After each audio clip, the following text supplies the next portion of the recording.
Bonjour, mon nom est Valérie Godu.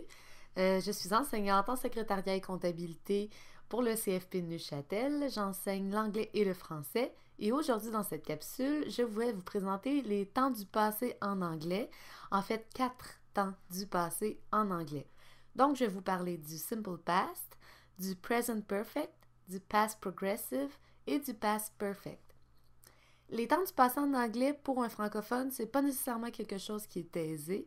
Donc, on va y aller un à la fois en se servant dans le bas de l'écran, comme vous le voyez, avec la ligne du temps qui part donc du passé, past, jusqu'au présent, present. Le premier temps qu'on voit, c'est le simple past. Le simple past sert à décrire une action dans le passé qui est arrivée à un moment précis et qui est terminée. En français, à l'oral, ce qu'on utilise, c'est le passé composé. Donc, on va dire des choses... Ah, en fait, pardon, je vais y aller avec la recette. Donc, pour faire le simple past en anglais, on va prendre le sujet, on ajoute le verbe à la forme ED, donc le prétérit. Pour « nous avons reçu votre lettre », on va donc avoir « we received your letter ». Ce qui est mélangeant principalement avec le simple past pour un francophone, c'est qu'en français, on a deux mots, donc on a l'auxiliaire et le participe passé, tandis qu'en anglais, on traduit ça par un seul mot. Donc, il faut toujours garder en tête que si j'ai mon passé composé, donc avons reçu, je vais le traduire par une forme où il y a juste un mot, un verbe, et c'est ça le simple past. Nous avons commandé cette marchandise il y a 2 semaines va donc devenir We ordered this merchandise 2 weeks ago. J'ai étudié en secrétariat. I studied in a secretarial school. Elles ont eu une idée. They had an idea.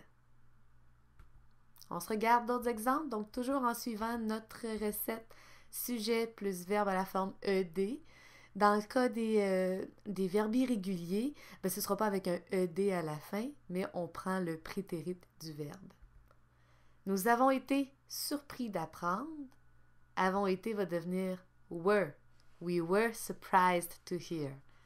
Ici, j'ai aussi un participe passé, surpris, qui devient surprised en anglais, mais il ne fait pas vraiment partie de mon verbe. Donc, je considère que je traduis le avons été, qui est du passé composé, pour le were, qui est le verbe to be, être, au simple past.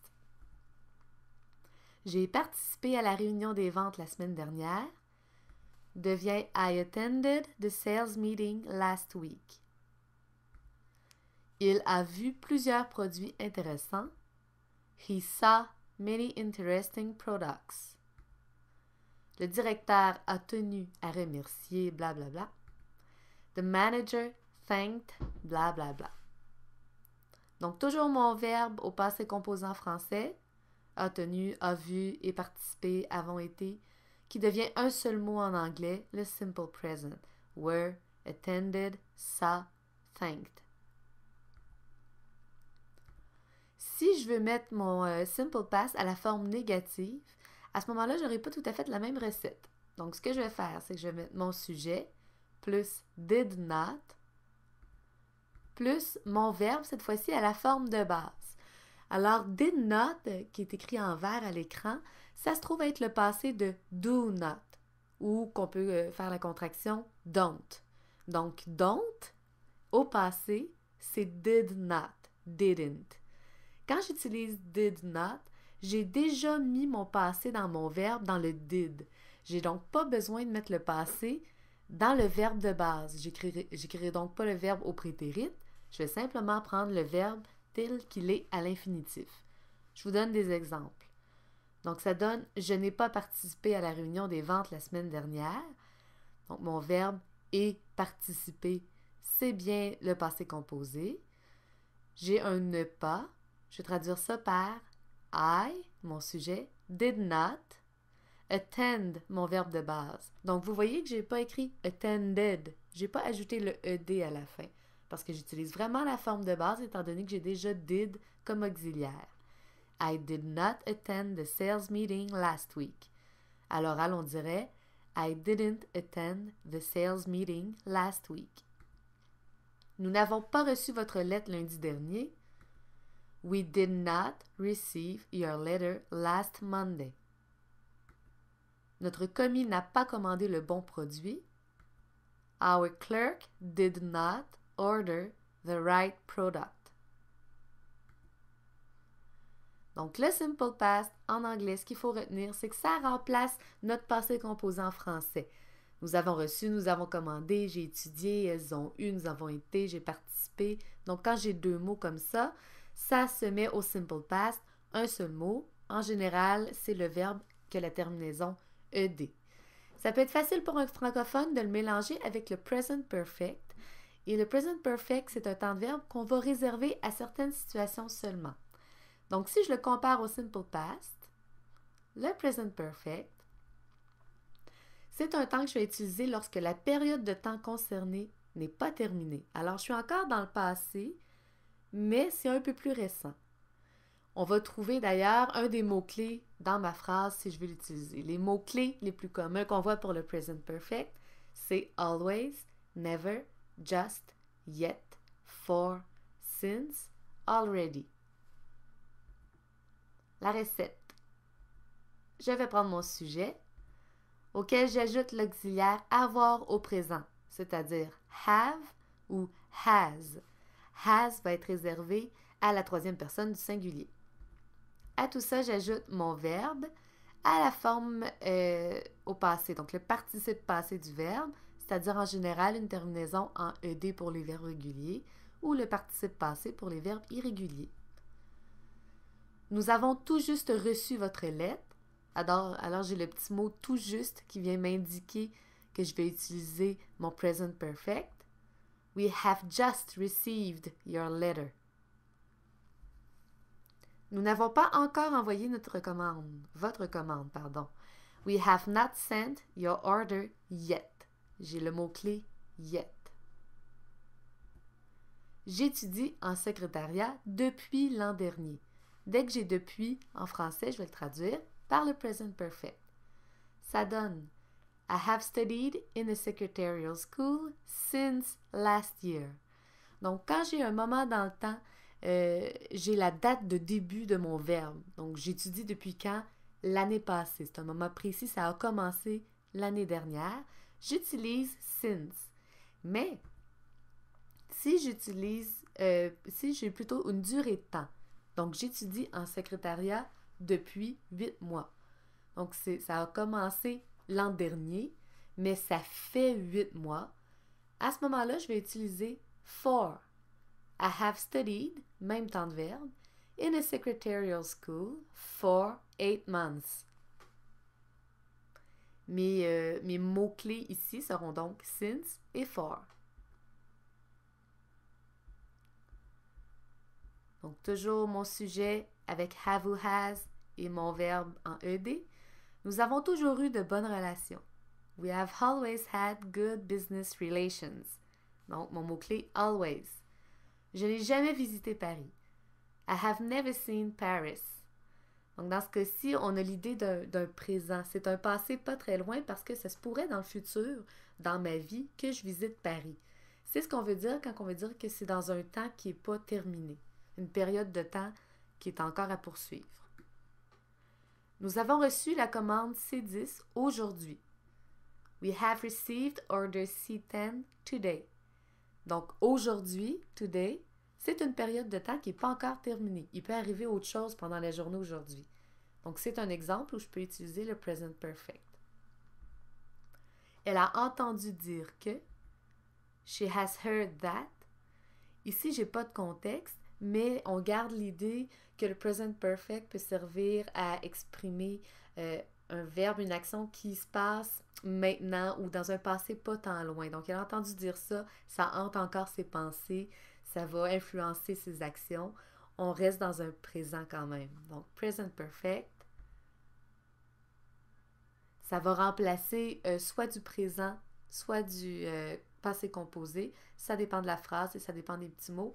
Donc, vraiment, le truc pour vous aider, utilisez-le quand vous voyez vos mots-clés always, never, just yet, for, since, already. Donc là, on a déjà 2 temps de verbe de vue. On a vu le simple past et on a vu le present perfect. Donc le simple past, j'ai une action à un moment précis dans le temps, dans le passé, elle est terminée. Le present perfect, c'est une action un peu plus récente, donc dans le passé, mais qui touche un peu le présent. Le past progressive, en comparaison, c'est une action qui est dans le passé, mais qui se déroule sur une longue période de temps et qui va aller chercher notamment mon simple past. Donc, le past progressive me sert à exprimer une action interrompue dans le passé, des actions simultanées dans le passé ou une description dans le passé. En français, on va utiliser l'imparfait. Ma recette, ça va être le sujet, plus l'auxiliaire être au passé, ça veut dire was ou encore were, plus mon verbe à la forme ing. Nous nous demandions pourquoi, etc. Demandions, c'est l'imparfait. Je le traduis donc par we were wondering why. On a donc l'auxiliaire were et la forme de verbe en ing. J'espérais recevoir ma commande bientôt, mais elle n'est jamais arrivée. Ici, j'ai l'exemple de l'utilisation du past progressive en vert jaune et du simple past est arrivé, mon passé composé. Alors, l'action qui se déroulait, c'est que j'espérais recevoir ma commande. Et ce qui l'interrompt, c'est le fait que c'est jamais arrivé. Donc, j'arrête d'avoir de l'espoir, ça n'arrive pas. On regarde en anglais ce que ça donne. I was hoping to receive the order soon, but it never arrived. Donc, j'espérais est traduit par I was hoping. Elle n'est jamais arrivée. It never arrived. J'ai donc ici les 2 temps qui sont utilisés ensemble. Donc, le premier signifie que c'est sur une longue durée, l'espoir, ça dure un moment, puis c'est coupé par le fait que la commande elle arrive ou le fait que la commande elle n'arrive pas. Le directeur voyait le premier candidat en entrevue pendant que je faisais passer les tests au suivant. Ici, j'ai un bon exemple de 2 actions simultanées dans le passé. Donc, ça va donner The manager was interviewing the first candidate while I was testing the next one. Donc, voyait devient was interviewing, passait en entrevue. Et puis, je faisais passer les tests. I was testing the next one. Si je veux former une phrase négative avec ce temps de verbe-là, je vais prendre mon sujet. J'ai déjà un auxiliaire, alors je vais utiliser was ou were. Je vais garder mon verbe en ing et tout ce que j'insère, c'est not. Alors, au lieu de dire do not, did not, ici, je vais dire was not ou were not. Je n'espérais pas recevoir ma commande rapidement, mais elle est arrivée hier. I was not hoping to receive my order quickly, but it arrived yesterday. Donc, le past progressive, une action interrompue dans le passé ou des actions simultanées dans le passé ou encore une description, ce qui est tout à fait en français l'imparfait. J'ai donc ma ligne de temps sur laquelle on avait mis le simple past à un point précis, le present perfect un peu plus proche du présent, le past progressive qui est dans le passé et qui est sur une plus longue durée, qui peut être interrompu par le simple past. Mais j'ai aussi le past perfect qui se trouve à être encore plus dans le passé que tous mes autres temps. Le past perfect, donc, c'est une action dans le passé antérieure à une autre action dans le passé. Tout est dans tout. Donc, en français, on utilise le plus que parfait. Quand vous entendez plus que parfait, peut-être que vous n'avez aucune espèce d'idée de ce que c'est comme temps de verbe, mais vous allez voir avec les exemples, ça se construit exactement de la même façon en anglais et en français. Donc, le plus que parfait et le past perfect s'équivalent et se ressemblent beaucoup. J'ai le sujet, j'ai l'auxiliaire avoir au passé, donc had, et j'ai mon verbe à la forme du participe passé, en ED pour les verbes réguliers. Nous avions vu vos produits l'année précédente.